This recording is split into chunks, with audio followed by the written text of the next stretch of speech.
en este curso de cirugía percutánea abdominal, y como les decía, la clase de la doctora Andrea Diracchio sobre drenaje percutáneo de cuestiones abdominales simples. Y como es común en estas charlas, quien lo desee va a ir haciendo preguntas a través del chat, se las vamos a ir refiriendo a la doctora Diracchio para ir discutiendo sobre las mismas a lo largo de la charla. No hace falta esperar hasta el final de la charla para las preguntas. Quien quiera hacer algún comentario puede levantar la mano, como está puesto en el programa, o pedir por el chat que quiere el micrófono para poder hacer algún tipo de pregunta o comentario. Y vamos a comenzar la charla de la doctora Diracchio con un breve cuestionario que les pido que lo llenemos. El cuestionario podemos ir lanzándolo. Sí. El cuestionario es anónimo y lo pueden contestar, por favor, y enviarlo.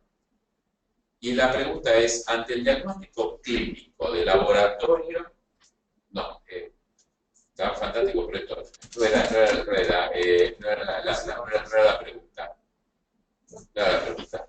Bueno, Nico acá nos falló un poquitito, no era esta la pregunta, pero no importa. Vamos entonces a comenzar, después de este tema, vamos a comenzar con la clase de la doctora Diracchio. Doctora Diracchio. Hola, buenas tardes. Gracias, Mariano, por la invitación para dar la charla.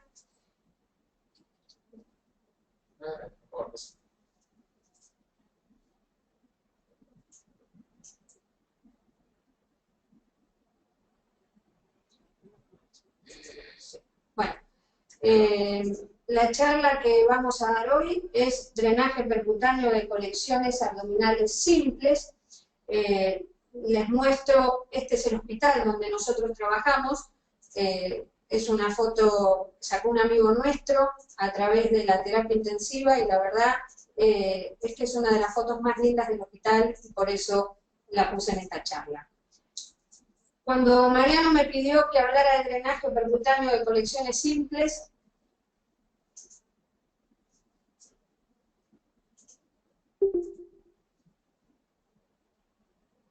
en realidad lo primero que pensé en decirles es qué llamábamos una colección simple. Es un drenaje sencillo, que no ofrece ninguna complicación ni dificultad al realizarlo. Es una colección que se identifica fácilmente y, al ser justamente sencillo, necesita de una técnica no muy depurada ni no muy elaborada, en contraposición a lo que es un drenaje complejo, que es un drenaje difícil de resolver por estar compuesto por diversos elementos que lo hacen enmarañado. Esta es una charla que vamos a ver la semana próxima y que tiene que ver a lo mejor con una cuestión más técnica, más propia del intervencionista, y nosotros vamos a hablar hoy de las generalidades y de las cosas más simples que puede hacer un cirujano general o un radiólogo en los inicios de su actividad como intervencionista.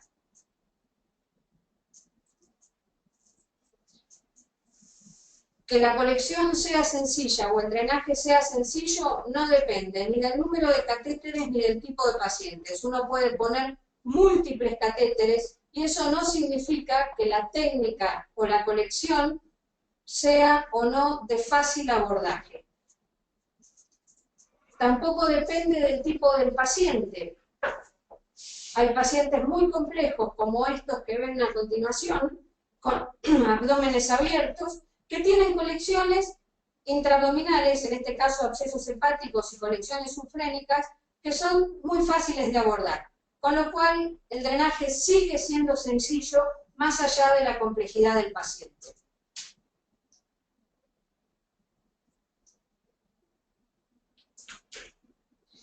Para efectuar un drenaje percutáneo, ¿qué tenemos que saber? Tenemos que tener algún conocimiento en imágenes y técnica quirúrgica. Tenemos que seleccionar la guía de imágenes más adecuada, tenemos que saber seleccionar la ruta de acceso segura y tenemos que contar con los materiales específicos. En cuanto a la guía de imágenes, podemos usar tomografía, ecografía, radioscopía o combinarlas.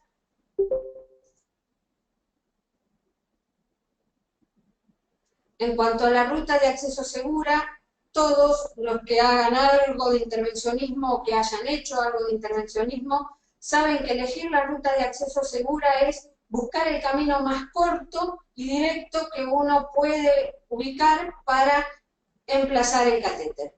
La tomografía, a diferencia de la ecografía, permite valorar en forma precisa la relación de la colección a drenar con respecto a las asas intestinales y a los vasos. Antes de seguir avanzando, les comento que por el lugar donde nosotros trabajamos, la mayor cantidad de los pacientes los hacemos bajo control tomográfico, lo que no significa que sea el único método o el método más seguro. Utilizar otro guía de imágenes como la ecografía, la radioscopía y la combinación de esas dos, en general también asegura buenos resultados.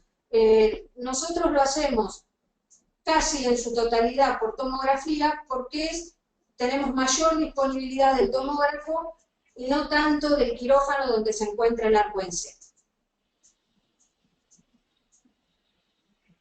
En cuanto a la vía de abordaje, puede ser transabdominal, puede ser endocavitaria o puede ser transglútea.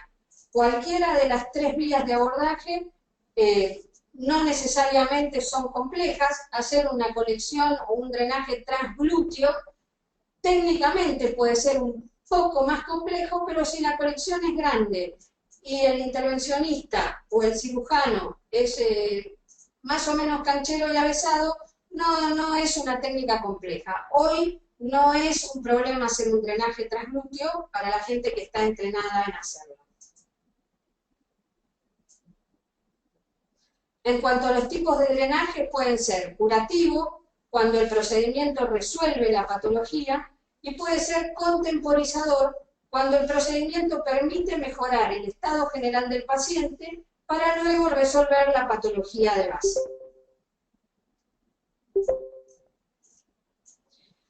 Vamos a hablar un poquito de la técnica. La técnica que utilizamos habitualmente es la técnica de Seldinger. Ustedes saben porque lo manejan en cualquier procedimiento, desde una vía central, un drenaje percutáneo, una vía biliar.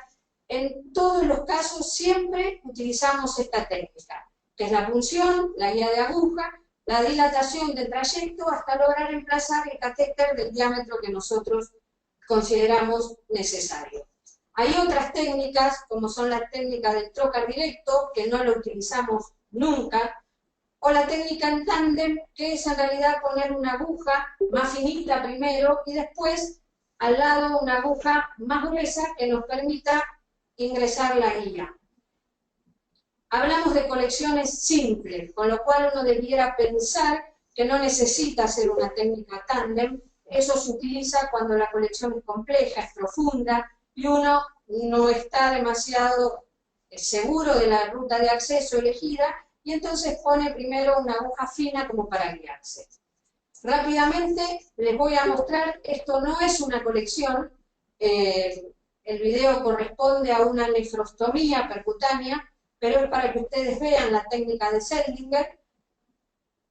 El tajito, la aguja, fíjense que la aguja lo que hace es entrar en el sitio de punción, en este caso la pelvis renal, retiran el mandril, introducen la guía de alambre, que se va desplazando en la cavidad que ustedes quieren drenar, en este caso es la pelvis renal, pero bueno, la técnica es la misma, retiran la aguja y comienzan a dilatar. 6 French, retiran, 8 French, retiran, 9 French, y ahí colocan un catéter multipropósito, en este caso de 10 French. Tiran del pigtail, retiran todo, retiran la guía, retiran la aguja,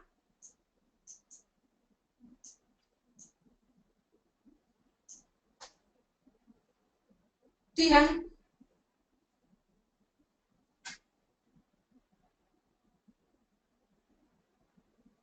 eso es la técnica de Seldinger. esta técnica que ustedes vieron en este video para una nefrostomía percutánea es exactamente la misma técnica, desde una vía central hasta un drenaje de una colección.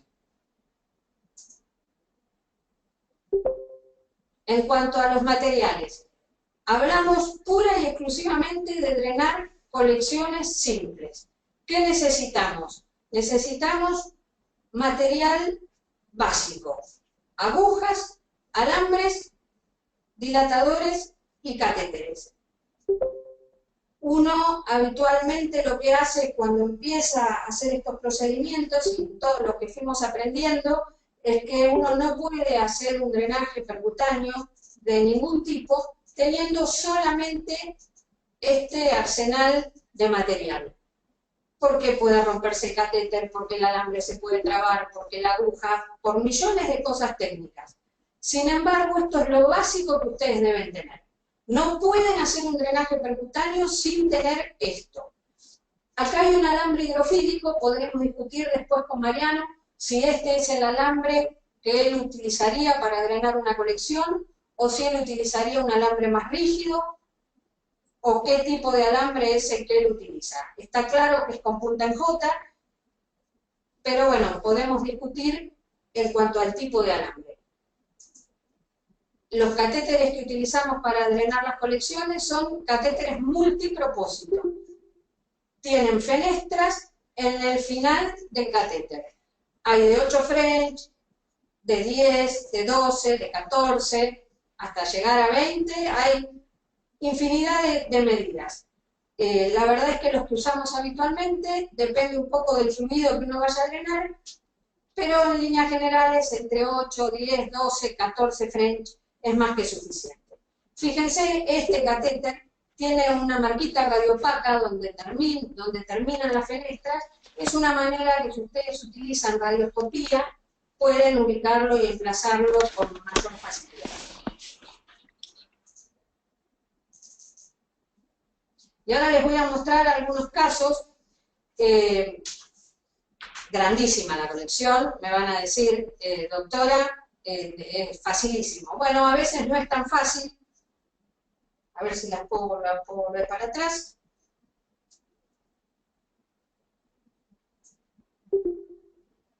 Ahí está. A veces no es tan fácil y bueno, se fue. Y técnicamente, en realidad, lo que tienen que tener en cuenta acá, cuando uno drena una colección, sobre todo esto que era un gran quiste hepático, es que uno no puede entrar en forma directa sobre el quiste, que es mejor dejar una lengüeta de hígado sano por donde ingresa el catéter. ¿Querés parar acá, Mariano? Pregunta Rodrigo Pedersoli si de DBC es factible usar. No sé qué No sé. Rodrigo, si nos podés decir... vía venosa central. Perdón. Bueno, van a ver más adelante, en uno de los casos que traje para mostrarles, a veces ponemos el famoso set de Arrow como drenaje de una colección, sobre todo cuando la colección es muy superficial. Nosotros lo vemos mucho en la población de pacientes que tenemos en el hospital. Hay muchos pacientes inmunodeprimidos, muchos pacientes HIV, con tuberculosis, con colecciones secundarias a estas enfermedades, y tienen en muchos casos adenopatías que a veces se necrosan y hacen una colección, y esa colección es a lo mejor inguinal y está ahí, es superficial. No para ponerle un catéter multipropósito, no para aspirarlo solamente, y entonces uno en el medio decide dejarle un Arrow y lo utiliza, a veces lo utiliza para lavar, pone un catéter y el Arrow. Sí, nosotros lo usamos, no muy seguido, pero sí lo usamos. ¿Puedo hacer? Sí, claro. Creo que esto es interesante, es una discusión que está muy relacionada con hasta cuándo llegan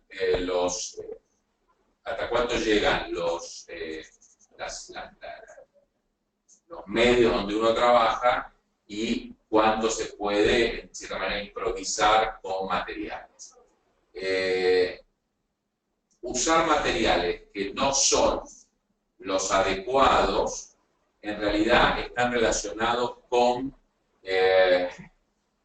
mayores complicaciones, y entonces hay una combinación. Cuando uno tiene menos experiencia y usa materiales que no son los apropiados, aumentan el porcentaje de complicaciones, y eso está mal, porque generalmente estamos tratando complicaciones de cirugía, etcétera, y si eso le sumamos complicaciones del procedimiento, es peor. Claramente, para las situaciones intermedias, existen catéteres intermedios. Lo que pasa es que no se usan en nuestro medio porque son muy caros. Entonces uno dice, vamos a ver lo que es, porque si bien son intermedios, son catéteres que salen en la práctica más o menos en la misma plata que un catéter común. Entonces, no tiene mucho sentido. Pero yo creo que como concepto, o se realiza función aplicación, utiliza un catéter de los que sabemos que sirven. Lo otro me parece que es más peligroso, así como entran, se salen o pueden perforar hacia adentro, y creo que es peligroso. ¿Puedo no estar totalmente de acuerdo? Por supuesto. Bueno. Nosotros hacemos intervencionismo en un hospital municipal del gobierno de la ciudad, en la zona más pobre de la capital federal, y contamos con todos los medios porque nos lo compran los catéteres. Pero la verdad es que hay veces en que uno solamente pone un cubo adicional, ¿no?, para drenar la colección, y si bien no es el más adecuado y el indicado, como vos decís, y posiblemente no sea como para empezar a hacer un drenaje, estamos claros que en este quiste hepático a nadie se le ocurre poner un arco. Preguntan qué beneficio se obtiene al no ingresar directamente a un quiste o a un absceso hepático. ¿Por qué ingresar por parénquima sano en el absceso hepático? Porque en realidad si uno entra en forma directa puede romper la cápsula, puede sangrar el paciente, puede volcarse el contenido, digamos, entrar por el parénquima sano nos asegura mejor hemostasia, más seguridad, porque el parénquima sano ofrece como una barrera de contención. Preguntan, ¿a partir de qué volumen de absceso, calculo que será general y hepático en particular y general, se drena? ¿A partir de qué tamaño? La verdad es que si nos entra el catéter, primero depende de la clínica del paciente. Digamos, un paciente que está con fiebre, que está con glóbulos blancos altos, que es un posoperatorio, que tiene un absceso o alguna patología biliar asociada, bueno, múltiples causas, y tiene una colección, la colección es evidenciable por alguno de los métodos polimáticos, tiene una ruta de acceso segura que nos permite entrar con seguridad. Inclusive, y esto es tema de otra charla, no de esta charla, a veces uno podría llegar a atravesar algunas estructuras solo con una aguja ultra fina, como para evacuar el contenido, y en definitiva eso sigue siendo un drenaje de una colección. Emplazar el catéter necesita con absoluta seguridad tener una ruta de acceso segura, pero no es el tamaño de la colección la que nos impide drenarlo. Por supuesto, si es una colección de medio centímetro, uno no entra el catéter, seguramente va a tener indicación de aspirarlo. Pero el tamaño en realidad no es para nosotros el mayor problema. Una colección de 3 centímetros, ¿se drena, se aspira o se trata con antibióticos? Bueno, todo depende. Sí. Las 3 opciones son correctas. Muy bien. Preguntan, cuando son bien grandes, pregunta el doctor Omar Chungata desde Ecuador, cuando son realmente grandes como la que acaba de mostrar la doctora Andrea Kior, ¿se puede usar la técnica directa de trocar? Poder se puede, no lo hacemos. No lo hice nunca. Por supuesto, uno podría pero la verdad es que a mí no me da seguridad y yo no lo hago. No sé si vos lo hiciste alguna vez, Mariano. Yo no. Yo soy viejo y he hecho todo, y está entre las cosas que he prometido no hacer nunca más en mi vida. Nosotros hacemos, nuestro grupo hace más de 500 accesos por año, más de 600 accesos por año, y le diría que en el último año, función directa no hemos hecho ni uno. Está bien que estamos permanentemente formando gente y nos interesa mucho que se formen en Seldinger. Creo que es muy peligroso, aún en colecciones grandes, y no da ningún beneficio. ¿Por qué? Porque el Seldinger uno no tarda más tiempo, lo hace más rápido, coloca el catéter en una mejor posición, y si ustedes están en un medio donde no pueden usar cosas nuevas todo el tiempo, salvo catéter, porque no se pueden esterilizar, tanto el introductor como el alambre y el dilatador lo pueden lavar y reesterilizar y volver a usar. Por lo tanto, tampoco aumenta los costos. O sea que yo no veo ninguna razón, ni por costo ni por seguridad, para no usar siempre Seldinger, como dijo la doctora. Tenemos otra pregunta. Bueno. Facundo Serra nos dice que el set de vía venosa central no tiene autofijación, por lo tanto, por más que lo fijes a piel, se puede salir o puede meterse. Concuerdo totalmente con Facundo. Bueno, no lo vamos a usar para un absceso de hígado el set de vía central. No tengo dudas que no lo vamos a usar. Muy bien. Les cuento que Facundo no solo conmigo, tiene varios admiradores. Bueno, no quiero a nadie usando set de vía central, por favor, se lo pido, y si lo usan, acuérdense de esta discusión. Bien, acá hay una pregunta que me parece fantástica, que es muy importante y que ha dado motivos a grandes discusiones, y que dice el doctor José Arévalo: ¿se puede dejar presión negativa al drenaje? ¿O es mejor dejar una bolsa colectora y que por gravedad drene? Bueno, nosotros siempre lo dejamos en una bolsa, siempre. Casi les diría que el 100% de las veces. Pero nos ha pasado en algunas colecciones pleurales, sobre todo, y sufrénicas, pero nos ha pasado en grandes colecciones pleurales de aspirar y hacer presión negativa, colocando una llave de 3 vías en el catéter, y aspirar, ir sacando, cerrando la llave, ir sacando, hasta que hace presión, y ahí conectarlo al frasco bitubulado. Y aunque les parezca mentira, y aunque yo mucho no lo creía, pero lo hice con el jefe de cirugía del sanatorio donde nosotros trabajamos, la pleura se pegó una hoja con la otra, funcionó como una aspiración, pero jamás dejamos un Baxter puesto. Perdón, no estamos hablando, en la clase de cirugía percutánea abdominal, bueno, por lo tanto, el abdomen. No. Muy bien. Javier Ponce, desde Bolivia, nos dice si nos podés decir los nombres comerciales de los catéteres más comunes utilizados. Hay de varias marcas: Cook, Boston, KFF, ayúdenme, Optimed, Plastimed. Hay diferentes marcas. Hay diferentes marcas. Conclusión: no vía central. Muy bien. Entonces salto la foto. ¿Seguimos? ¿Se debe pedir como catéteres multipropósito? Sí. Muy bien. La pregunta es, acá hace una pregunta muy interesante con su trabajo, de Fabio Álvarez de Beja, y que yo la rearmo un poco. Fabio, disculpame si la cambio un poco, pero me parece que está en la misma línea. Doctor Andreacchio, tengo que empezar a comprar algunos elementos para poder hacer un drenaje percutáneo en mi hospital. ¿Me compro un set o me compro alambres, introductores, multipropósito? ¿Qué hago? No me compro un set. Yo no me compro un set. Me compro alambres, me compro catéteres separados, me compro...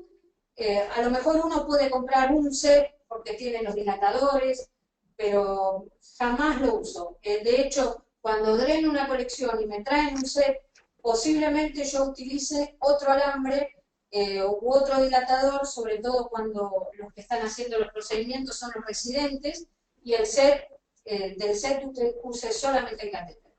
¿Y de qué tamaño? ¿Qué flechaje? ¿Cuánto uso? ¿Qué French? ¿Cuánto uso? Sí. 10, 12 French. No más que eso. Y no, solo, y pocas veces 8.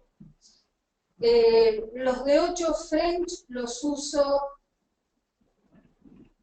a lo mejor para hacer un drenaje externo de una vía biliar, que tengo poquito lugar, que es chiquita, pero en las colecciones no las uso.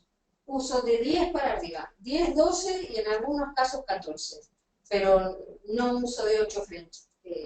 No significa que se tape, pero la verdad es que me gustan de 10 o de 12.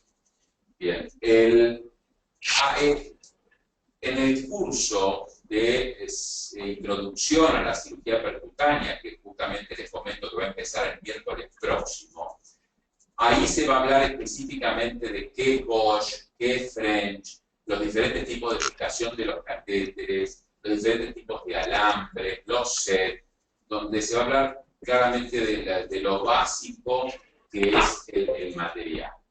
En cuanto al alambre para colección, lo que está escrito es que el mejor alambre guía, por favor no digan cuerda de piano, porque cuerda de piano es la mejor manera de saber que alguien no sabe sobre el tema. El mejor alambre guía para una colección es un alambre que no sea hidrofílico, que no sea amplax. El hidrofílico es justamente tan bueno para pasar estenosis que puede perforar, y el amplax es tan bueno por su rigidez que puede perforar también. Entonces se usa un alambre intermedio y que tenga punta en J para que justamente se enrolle adentro de la colección, y al enrollarse adentro de la colección vaya haciendo más seguro el ingreso del catéter por un lado, y por otro lado, si tiene alguna membrana o algo que no está actualmente formado, lo va rompiendo ese alambre y mejora el drenaje final. Creo que no tenemos nuevas preguntas. Por lo tanto, sí, hay alguna más. A ver, un segundo. Sigamos pasando para abajo.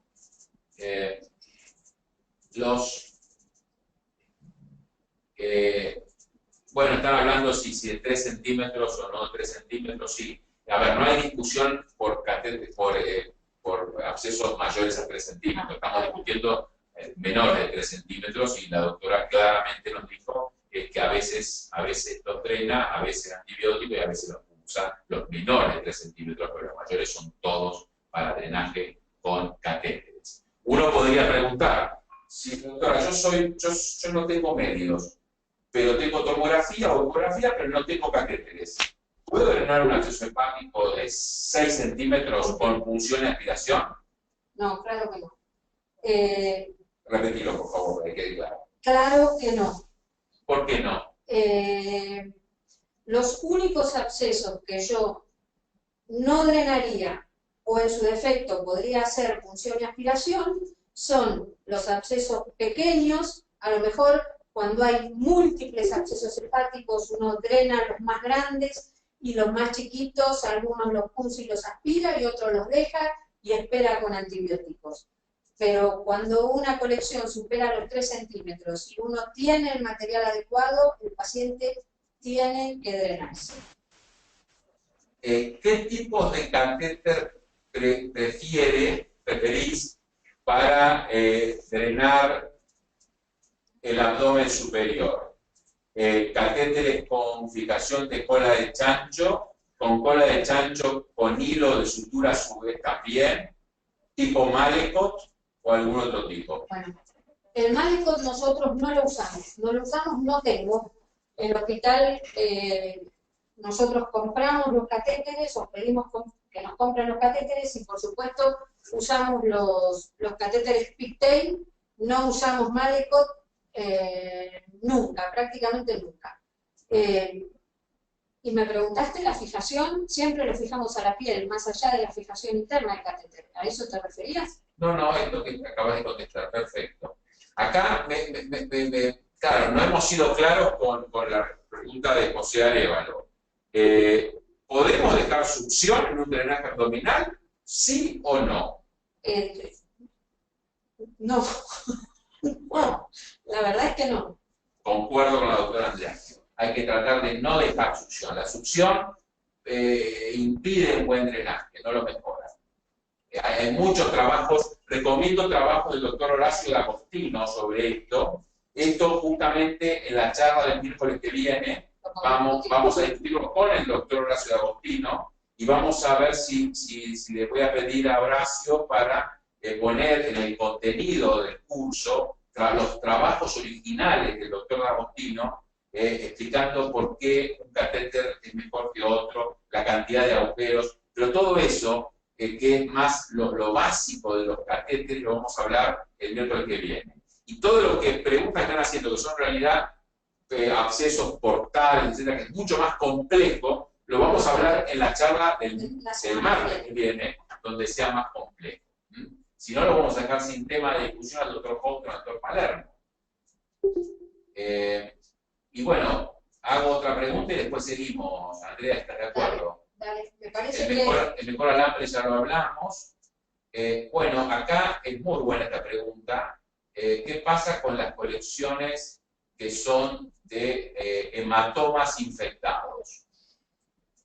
Bueno, este es otro capítulo. Se nos va de las colecciones simples, pero bueno, en realidad el problema del hematoma infectado es lo mismo que cuando uno habla de pancreatitis aguda.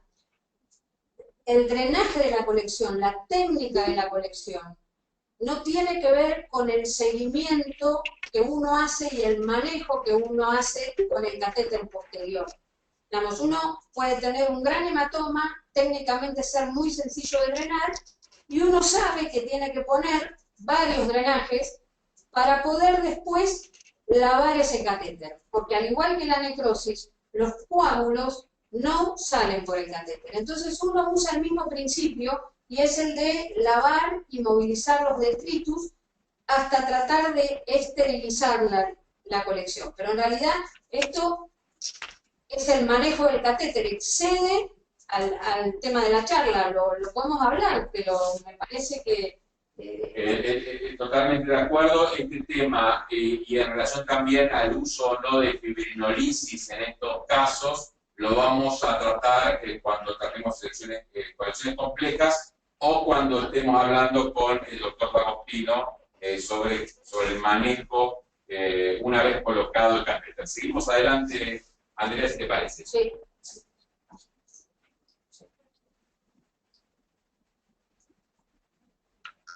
Dos casos de abscesos ilíacos drenados en forma percutánea.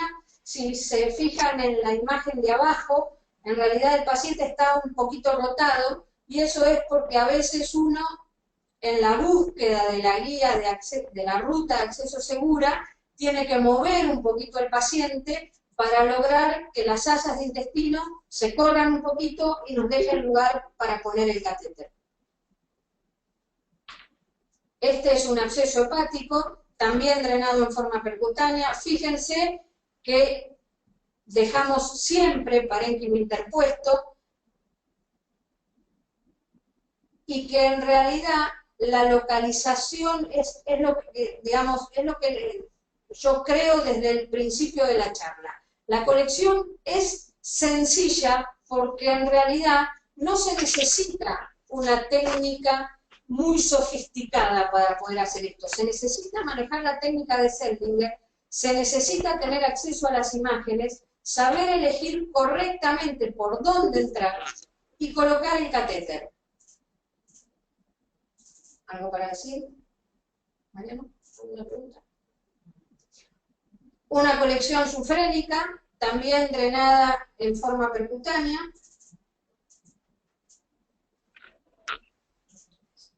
Otro otra colección del ilíaco, muy sencilla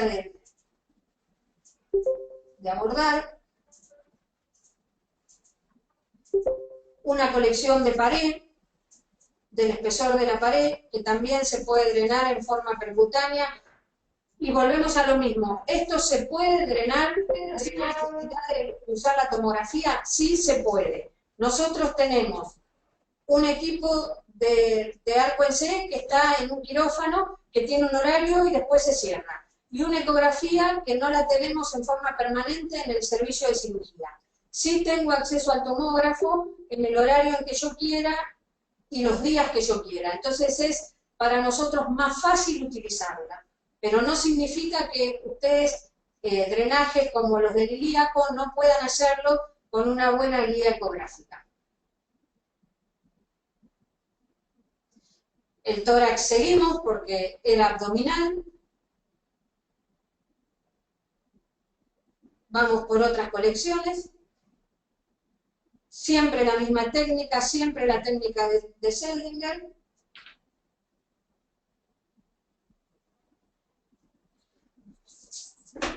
El Arrow.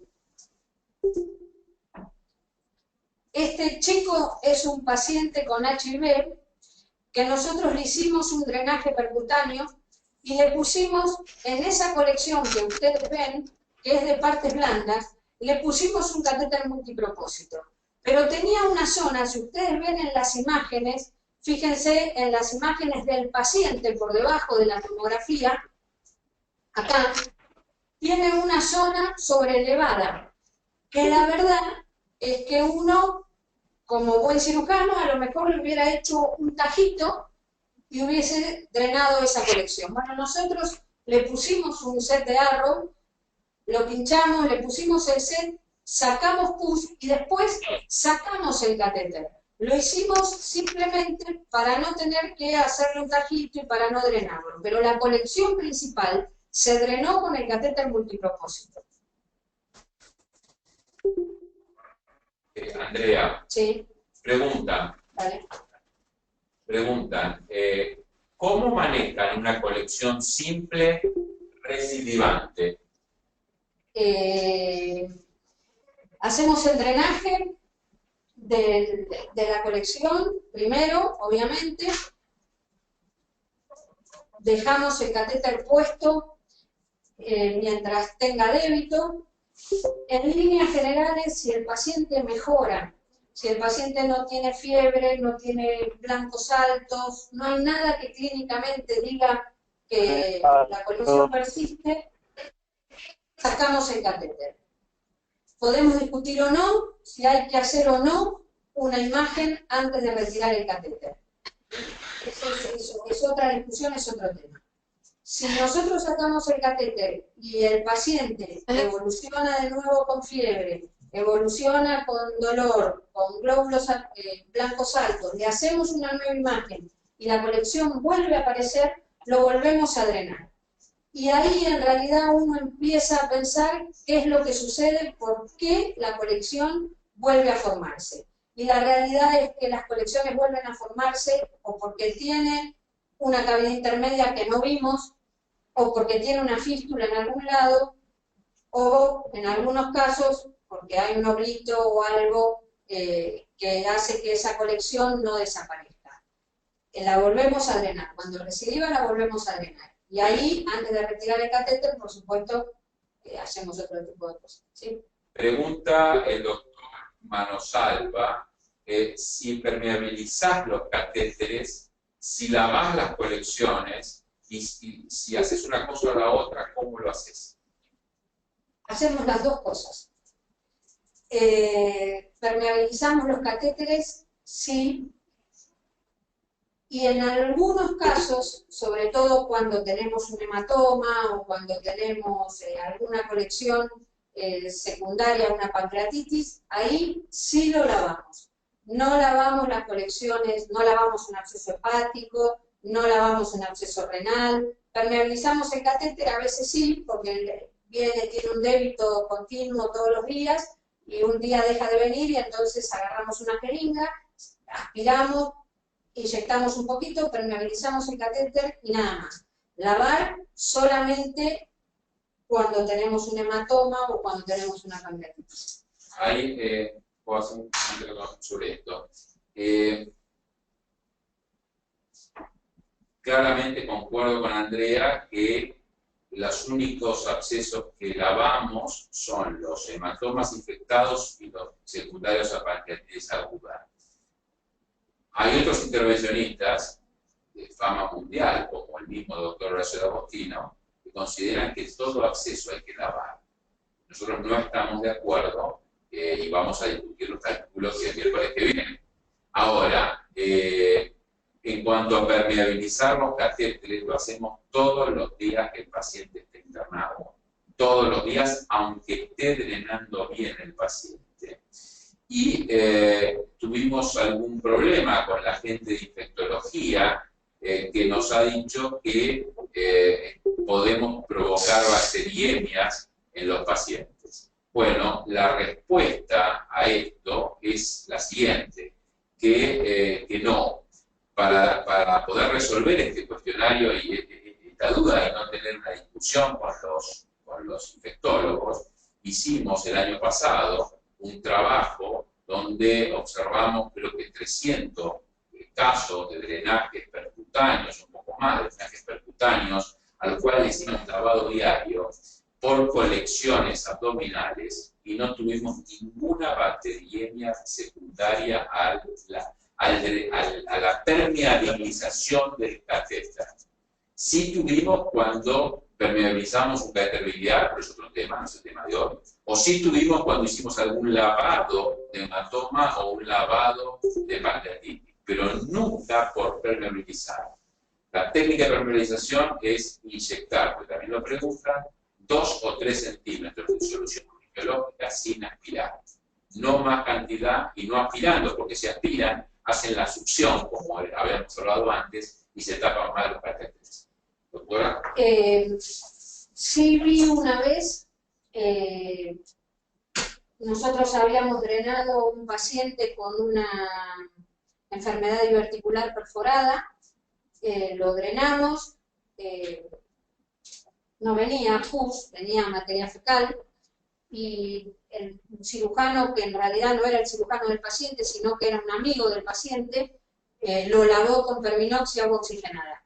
Y eso sí le generó una bacteriemia tremenda, que el paciente terminó en la terapia, con lo cual no lavar jamás con nada, ni permeabilizar con nada que no sea solución fisiológica.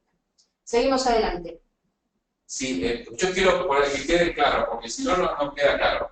Una cosa es permeabilizar el catéter con 2 o 3 centímetros de solución biológica. Y otra cosa es lavar una cavidad, pero que no es que porque lavó con Pervinox o lavó con solución fisiológica, es que le aumentó la presión en el lavado, y al aumentar la presión en el lavado, lo que hizo fue tirar gérmenes hacia la vía sanguínea, y eso es lo que produce la bacteriemia.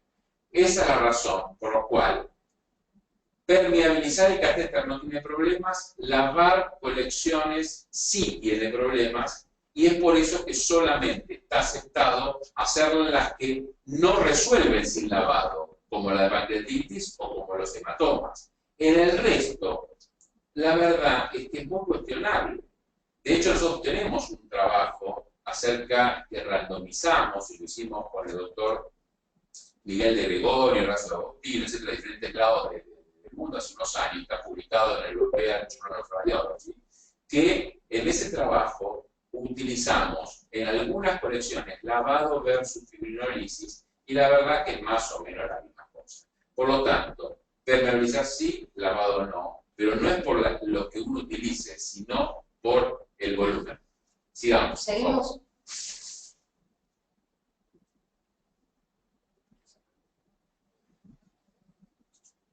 Absceso del psoas, drenado también en forma percutánea.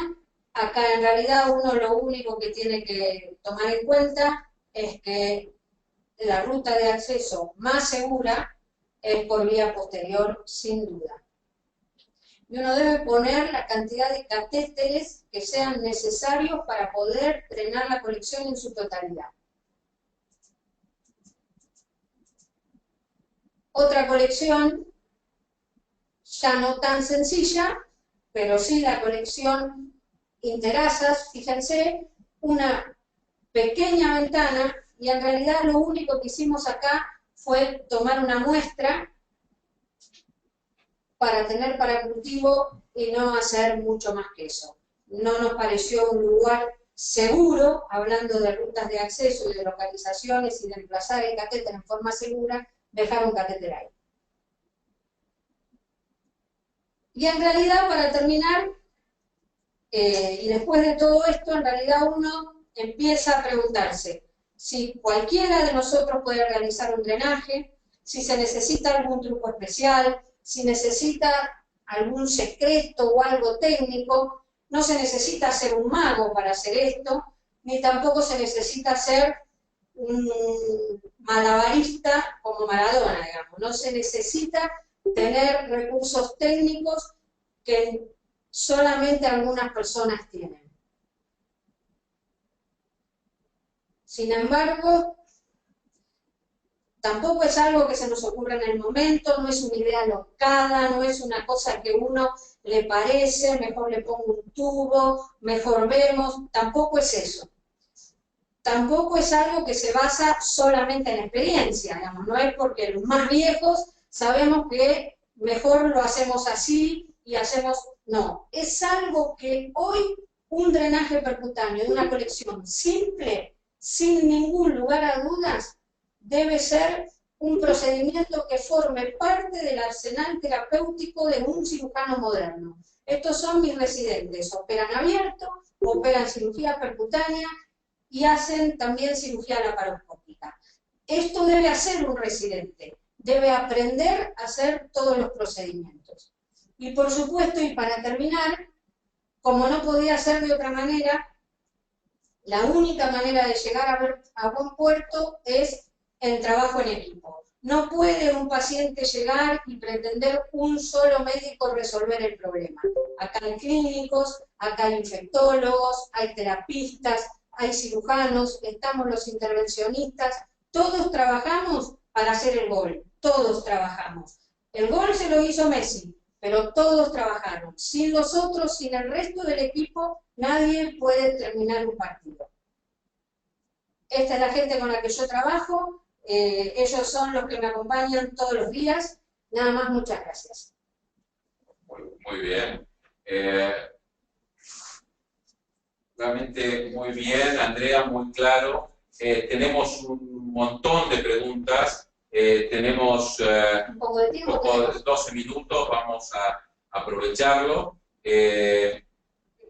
Bueno, hay preguntas muy buenas. Primero, ante una colección relativamente superficial, ¿ecografía o tomografía si tenés acceso a los dos? ¿Tenés acceso a los dos? La verdad es que la ecografía es mucho más barata, la ecografía es más sencillo de utilizar, si la colección,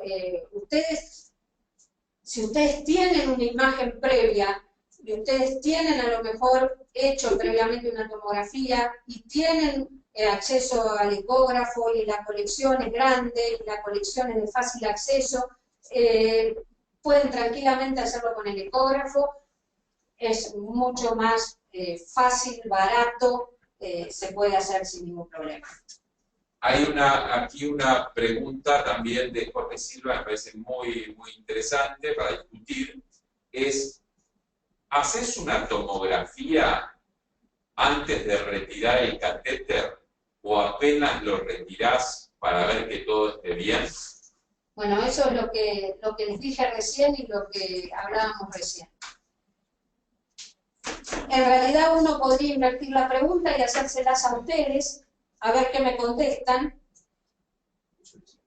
Y yo lo que les preguntaría a ustedes es, si ustedes tienen un paciente que le hicieron el drenaje, no tiene fiebre, está clínicamente bien, por el drenaje no viene absolutamente nada, era una colección simple y sencilla, un posoperatorio, un muchachito joven de una apendicectomía.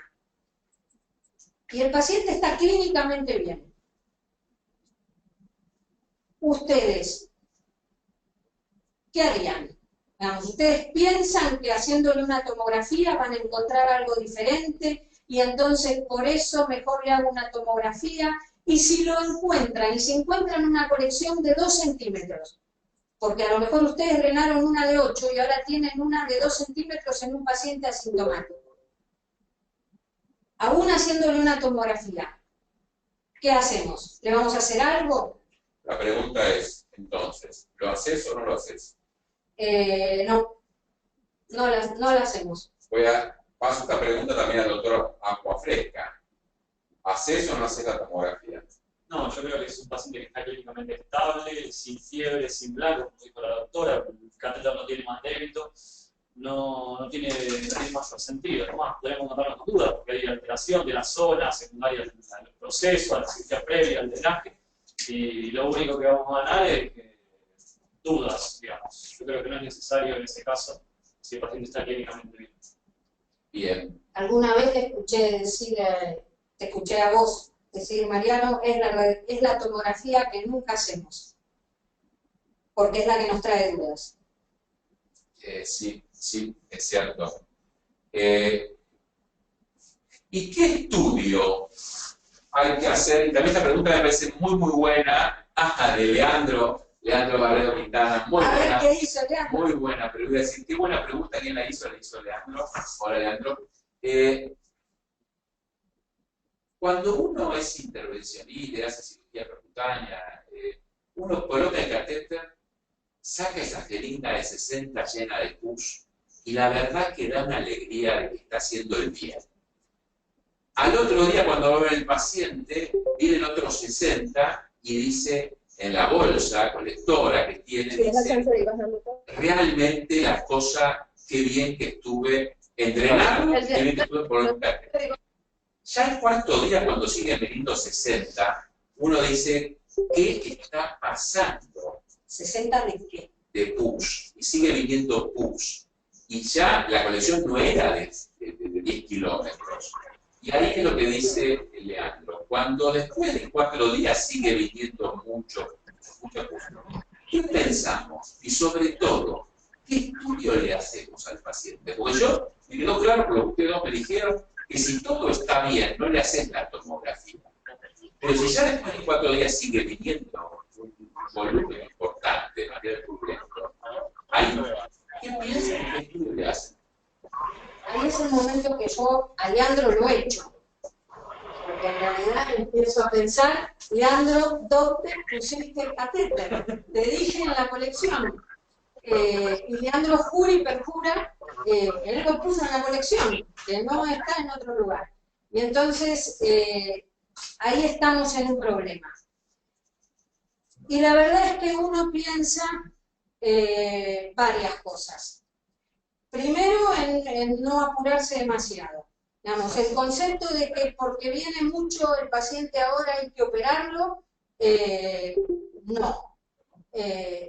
Ahora hay que esperar y ver qué pasa. Bien. ¿Qué pasó? ¿Y qué estudio? No. Y ahí empieza el tema. Uno podría decir, bueno, tengo que hacer una fistulografía.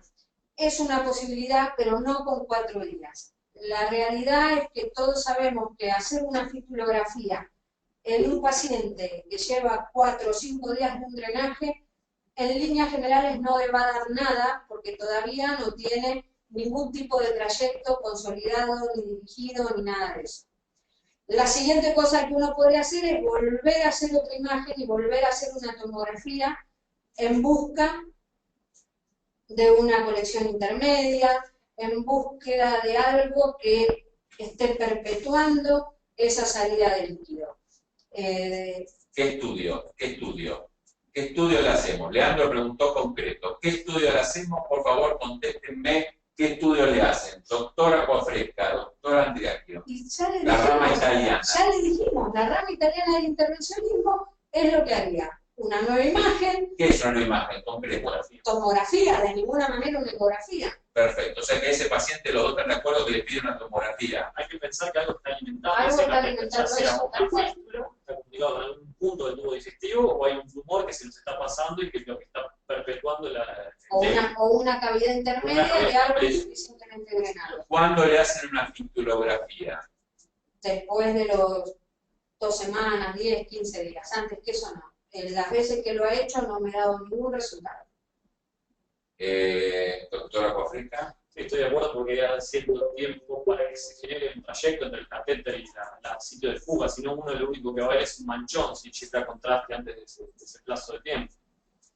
Sí.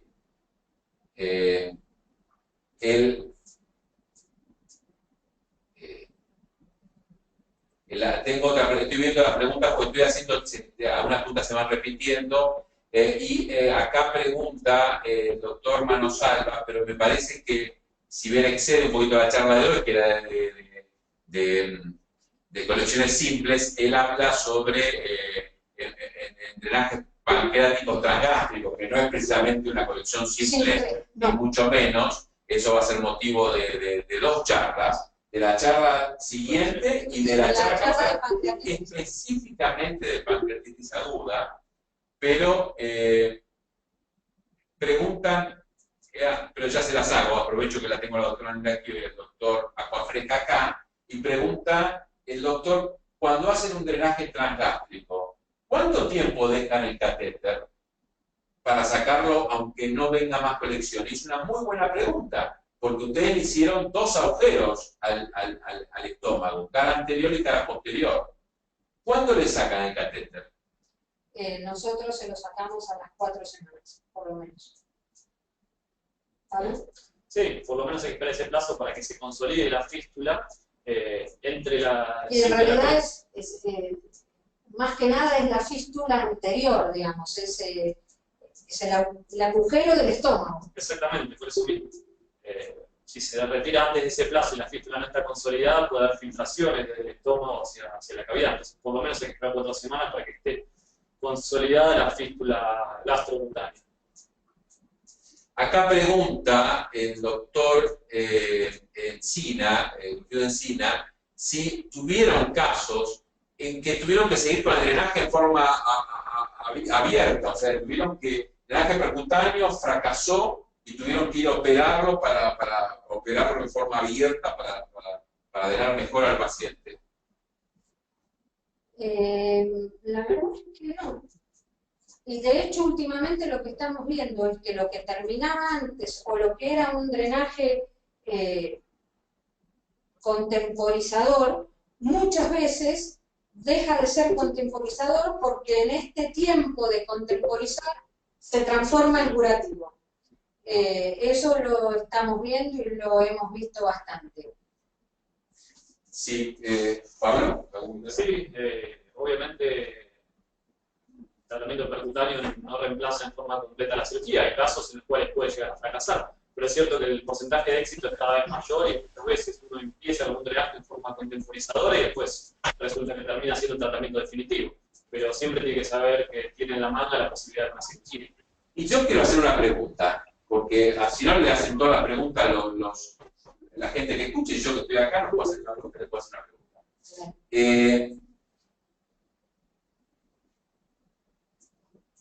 Estoy operando una apendicitis laparoscópica, saco el apéndice de forma laparoscópica o lo hago como la hace Mariano Palermo con monotroca, la saco por el ombligo, todo fantástico, todo fenómeno, ninguna cicatriz, hermoso, todo fantástico. Y en el postoperatorio empieza con fiebre, esto no le pasa a Mariano Palermo, pero bueno, no me pasa a mí, empieza con fiebre. Y cuando empieza con fiebre el paciente, dolor en fosa de la derecha nuevamente, le hacemos una tomografía y tiene un absceso posoperatorio. Y la verdad es que yo tengo el laparoscopio y tengo mucha experiencia en laparoscopía y quiero hacerle una relaparoscopía. ¿Le hago relaparoscopía? ¿O le hago un drenaje percutáneo a esta colección post-cirugía laparoscópica con un absceso localizado en fosa ilíaca derecha? ¿Se entiende esto? Mientras lo van pensando y van contestando nuestros 2 expertos, yo les pediría que si quieren comentar por el chat lo que piensan y lo que haría el resto, lo vayan diciendo. Yo le haría un drenaje percutáneo. No necesito anestesia, lo puedo hacer con anestesia local, en el tomógrafo. El paciente viene, se interna, le ponemos el drenaje, no necesita anestesia general. Si el paciente evoluciona bien a la tarde o al rato está sentado comiendo, digamos, el drenaje laparoscópico es posible y está bien, pero necesita una anestesia general. Me parece que es hacer cosas en más, pudiéndolo resolver con un procedimiento de menor invasión y mucho más simple que una nueva laparoscopía. ¿Pablo? Totalmente de acuerdo con Andrea, no más para agregar. Pero si es un coprolito, dice Enrique Godoy. Yo lo drenaría de forma percutánea. Me parece que la primera chance es hacer un drenaje percutáneo. Después, si no funciona, si no anda, si el paciente no está, si viene materia fecal, bueno, hay millones. La medicina no es una cosa estática, es el manejo de los pacientes es día tras día. Vamos haciendo las últimas 2 o 3 preguntas. Marcelo Galovich, hola, pregunta, en caso de drenar un absceso hepático de 8 centímetros, drena push, todo contento, y después empieza a salir sangre. Y él pone sangre, sangre, sangre. ¿Qué hacemos? Para empezar a hablar, no tocamos el catéter. Lo dejamos quietito. Lo cerramos, llavecita de 3 vías, cerramos el catéter, no lo tocamos. Como el gato. Como el gato. El catéter va a coagularse, todo se va a hacer un dulce coagulito y se va a quedar quieto. Si uno retira el catéter, atrás viene la sangre, sangre, sangre Galovich. Y después, el siguiente paso, si es que el paciente sangró, es la arterio, digamos, ver qué es lo que está pasando. ¿Qué significa una arteriografía? Una angiografía para estudiar a ver dónde está la lesión vascular que seguramente acompañó a una eventual embolización posterior. Sí, claro. Muy bien. Y Pero ahora, no sacar el catéter. no sacar, totalmente de acuerdo, todo calculo. Vamos a ver si hay una última pregunta para ir terminando.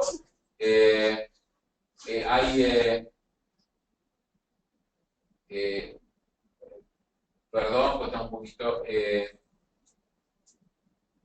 es muy interesante esto, porque no todos los asistentes han dicho con tanta seguridad como ustedes drenaje percutáneo. Hay algunos de la colección post-laparoscopía. Algunos dicen que harían relaparoscopía, dependiendo de la colección, si es interasa, dependiendo de un montón de cosas. La pregunta que yo les haría entonces es, acá dice Jorge Silva, si es más fácil y seguro la laparoscopía, que es más fácil y segura la laparoscopía en el drenaje de asas. Bueno, pero no hablamos de un drenaje, no hablamos de un paciente con líquido interasas, no hablamos de un paciente, no es lo mismo, hablamos de una colección en fosa ilíaca derecha, secundaria una apendicectomía laparoscópica, no hablamos de un paciente peritoneal, lleno de líquido en todos los cuadrantes, no hablamos de eso, hablamos de otra cosa. Bien. Hago un breve comentario sobre eso que me parece muy interesante y después termino con una pregunta del doctor Fernando Martínez, que la termino con ella para que ustedes me contesten y ahí terminamos. El tema es el siguiente. ¿Por qué ante una colección localizada es mejor el drenaje percutáneo? Por todo lo que aquí se ha dicho, no anestesia general, se ve mejor por imágenes una colección que viéndola. O sea, se ve mejor por imágenes que viendo con el abdomen abierto o aún por la laparoscopía. Entonces, las imágenes nos han mostrado, y los pacientes muchas veces requieren citomografía, las imágenes son muy buenas para localizar. Pero aparte de todo esto que se ha dicho, hay una cosa que es fundamental. El secreto y el éxito del drenaje percutáneo de estas colecciones localizadas es que no las desbloquean. Entonces, eso tal vez es lo más importante de todo, que no contaminan otras localizaciones, como lo hace la laparoscopía o la laparotomía, que necesitan llegar hasta ahí y que por lo tanto siempre van a desbloquear y pueden crear nuevas colecciones en otras localizaciones que muchas veces se vuelven interasas. Esa es la razón primordial por la cual en el mundo el drenaje percutáneo ha desplazado a la reoperación para el tratamiento de estos pacientes. Termino con la pregunta de Fernando Martínez. Por lo que ustedes acaban de contar al doctor Galovich, si no tengo arteriografía, ¿no puedo drenar un absceso? ¿Qué respuesta? Me parece brillante la pregunta. ¿Qué respuesta hacen? Y con esto vamos terminando. Yo no tengo arteriografía disponible en el hospital y dreno los abscesos. Las posibilidades de tener una lesión vascular, como la que dice Marcelo, de la que viene sangre, sangre y sangre, no son altas. Cuando uno tiene una lesión de alguna rama portal, en líneas generales para, si uno deja el catéter puesto, lo cierra, no se apresura. Lo que no hay que hacer es desesperarse, lo que no hay que hacer cuando uno ve la sangre es decir, llamen al cirujano de guardia, que lo abran al paciente. Eso no hay que hacerlo porque eso sí lleva a la muerte del paciente, porque la lesión que nosotros hicimos, porque sí la hicimos nosotros, esa lesión está dentro del hígado. Entonces, cuando el cirujano entra a abrir, el hígado se desgrana, se rompe, y entonces ahí termina con el packing y el abdomen abierto. El problema es cuando uno tiene la mala suerte de que la lesión es arterial, y ahí sí en líneas generales no para, uno debiera, el tratamiento es la arteriografía y la embolización siempre. La realidad es que muchos hemos visto a los cirujanos de guardia haciendo el famoso packing, paqueando al paciente y esperando que pare de sangrar. Algunos paran, otros no. Vamos, se transforma en algo complejo, pero me parece que de ninguna manera no tener acceso a la angiografía en forma permanente impide drenar un absceso de hígado. No me parece. Bueno, por un lado quiero felicitar al doctor Andreacchio y bueno, agradecer también al doctor Pablo Acquafresca, al doctor Mariano Palermo, Eduardo Houghton y Eduardo Serra, que están conectados, y por supuesto a nuestro webmaster Nico Quattrini, que hace que todo esto funcione. Un tema que yo le voy a pedir al doctor Houghton y al doctor Palermo nos ilustren el martes que viene, es acerca de qué es una colección compleja y qué es un drenaje complejo, que son dos cosas diferentes, y eso lo vamos a ver el martes próximo. Por otra parte, les quiero recordar que en el curso de cirugía general hay una clase subida, o que está por subir, listo, ya está subida, sobre absceso hepático, exclusivamente absceso hepático, que la ha dictado el profesor Edgardo Serra. Entonces, ustedes pueden ir a contenidos de curso de cirugía general y pueden bajar esa clase a los que quieran profundizar sobre el tema de absceso hepático. Como es costumbre, al finalizar la transmisión van a tener la posibilidad de hacer una encuesta muy breve y que nos permite a nosotros mejorar lo que es calidad de sonido, calidad de imagen y ir mejorando la oferta académica de cada vez más. Vuelvo a agradecer a todos y agradezco a todos ustedes, desde México a la Patagonia, que están conectados. Para nosotros es muy importante, hemos tenido una cantidad de gente muy importante conectada el día de hoy. A todos, doctor Andreacchio, a todos, muchísimas gracias y hasta nuestro próximo curso la semana próxima.